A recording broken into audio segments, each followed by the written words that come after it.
Today, I want to talk about empty steps. It's probably a term that a lot of you have heard in connection with the solo form.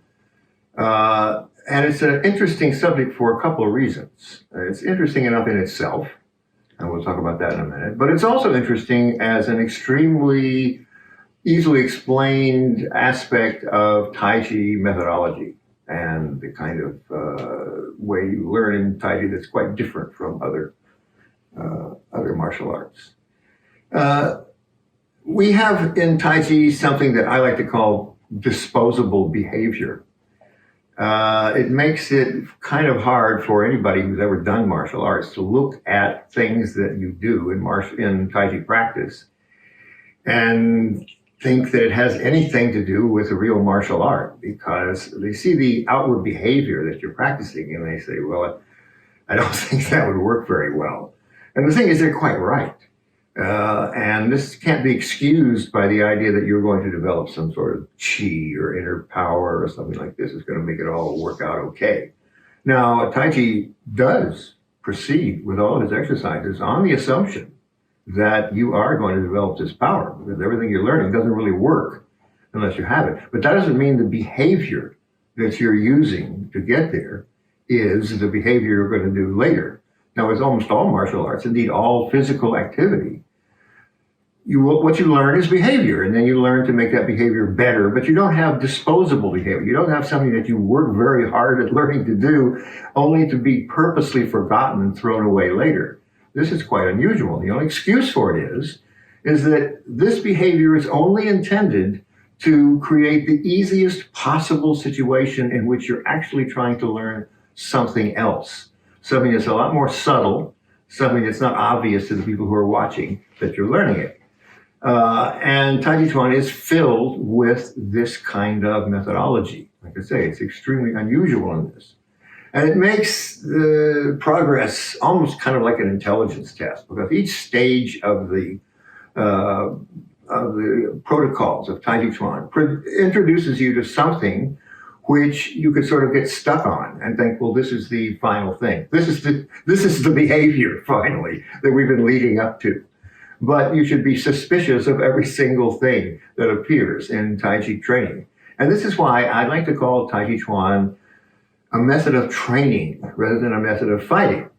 If you call it a method of fighting, not that it doesn't produce fighting, but if you call it a method of fighting, then you look at the training procedures and you think, well, this is what the guy is going to do when he fights me. And this is very, very misleading. So there's lots of this in the Tai Chi Chuan exercises, and you've got to be sort of prepared for it. Now, the reason that I chose to talk about it today is because empty steps is one of the most the clearest examples of this, and one of the most easily explained examples. Some of the reasoning behind the behavior is pretty subtle, but in almost every case, when you get to the next stage of the curriculum, you're introduced with a behavior, an outward behavior, that actually contradicts the behavior that you used so faithfully to learn what you were trying to do. So in other words, it purposely deprograms you. So anytime you sort of stop in your progress in Tai Chi Chuan, you run the risk of, freezing, crystallizing some sort of behavior and habitual behavior that actually the next exercise would clue you in immediately to the fact that you shouldn't be doing. Now, the empty step, as I say, just to remind you of what we're talking about, I can say if you haven't been, it's one of the very first things you ever learn when you do Tai Chi. And it's a practice of, in the form, of putting all your weight, 100% on one leg, and then reaching out with the other leg and controlling the body with the standing leg completely. This is very important. Feeling that control, and feeling the control of the whole body is like it's a kind of like one piece, kind of like an egg on you. And then feeling the other leg, the free leg, sort of disconnected at what we call the koala, the joint between the hip and the leg, and free to sort of be independent and move.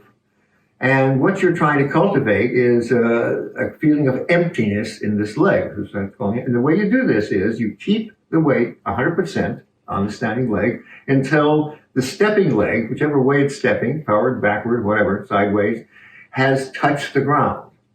And actually, you're not really finished there because the leg does not take over in its process of controlling the body. It doesn't switch functions with the standing leg until your weight is 50%.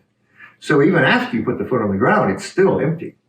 And this turns out this is a kind of this is the easiest situation in which to cultivate the right feeling.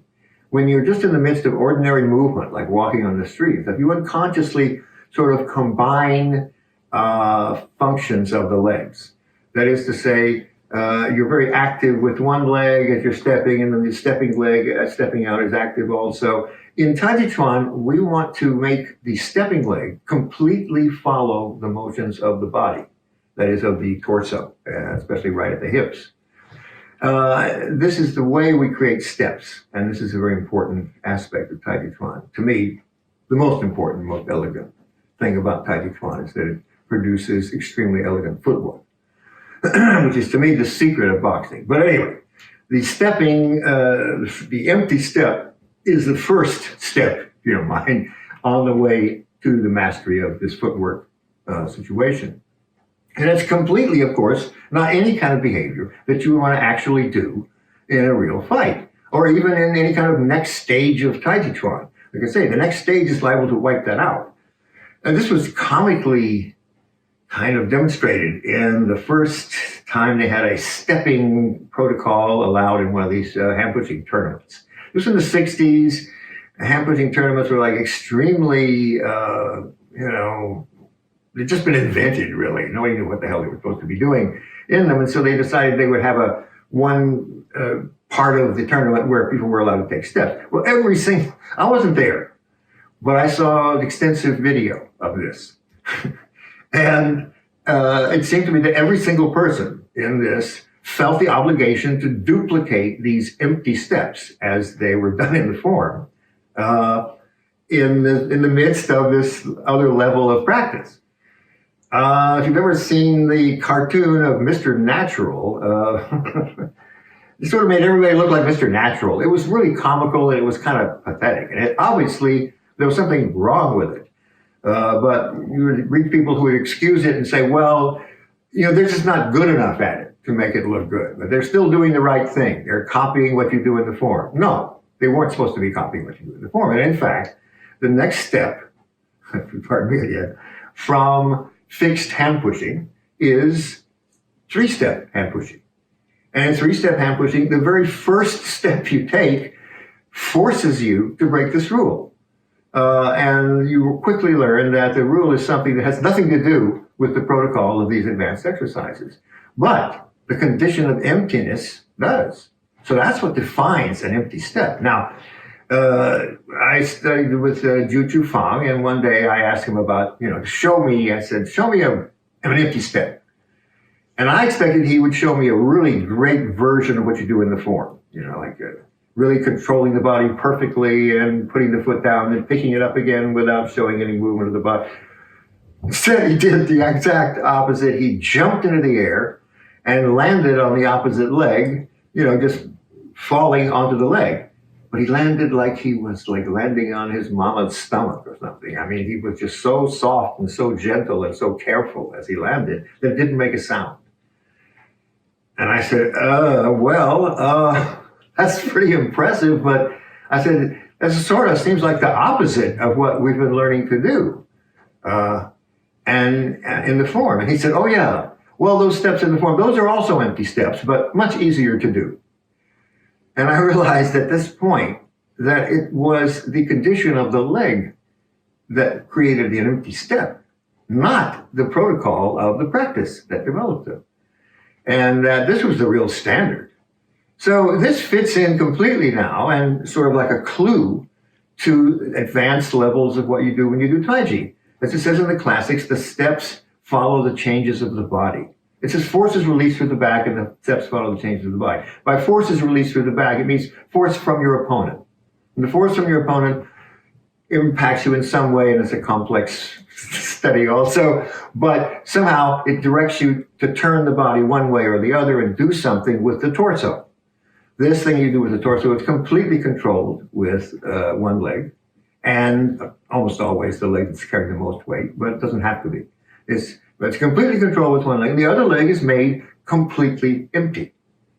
This differentiation of substantial and insubstantial, is what it's called, is maintained at all times. There's no places where this is mixed up. It's like a quantum jump, like you're either controlling with one leg or the other, and whichever leg isn't controlling is always empty.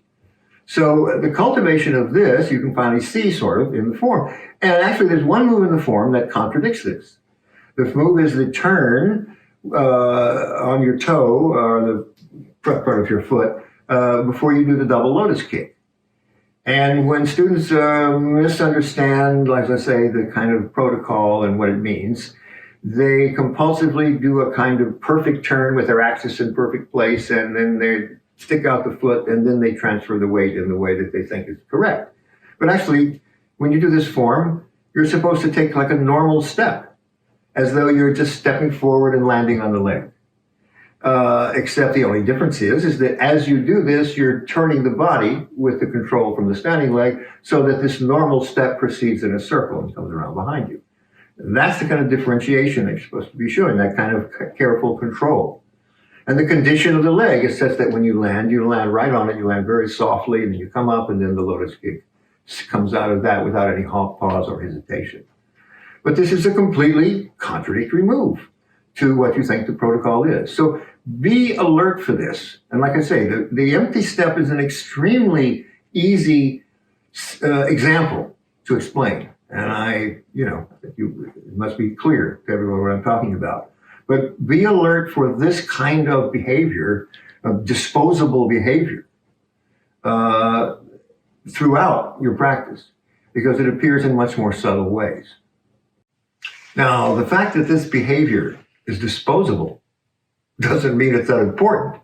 Not only that, it doesn't mean that after practicing it enough to move on to the next level of practice so that it's disposed of, it's only disposed of in that next level. And it doesn't mean you should practice the previous level any less. In fact, what really happens is each new level of practice in Tai Chi Chuan makes you realize certain things that you should have done in the previous level and that were easier to do in that level. And it makes you realize that the fault that you have in this higher level of practice is not corrected by, struggling to correct it now, but to go back and correct it in the previous thing. What you discover is almost everything, every error that you have all the way up to the highest level of Sanshou. When you really start tracing it down, you can find the error is in the form or Tuisho, the two most basic exercises that you do. So the result of this is that the high-level practitioner doesn't just practice all these high-level exercises all the time, but he's even more dedicated to the previous thing. And when you practice the previous thing, like I say, in the case of empty steps, you want to practice them just as conscientiously and just as exactly as you did before, even though you know that now this is no longer the behavior you think you're going to do. But realize, now you understand this is the easiest situation with which to really meditate on the correct condition of the leg. And when you do the form, as I pointed out in this book that I wrote, Meditations for the Solo Form, it's impossible to think about all the stuff you're supposed to be really concentrating on, like this empty step, at once. So when you do the form, you're always concentrating on really, I recommend just singular things. Like you can go through the entire form and concentrate on the differentiation of substantial and insubstantial in the legs. And this means you will really, really cling to this form of the empty step that's in the solo form, because it makes it so much easier to keep that going. So, in other words, practice. So I hope you enjoyed this, and I will see you next week.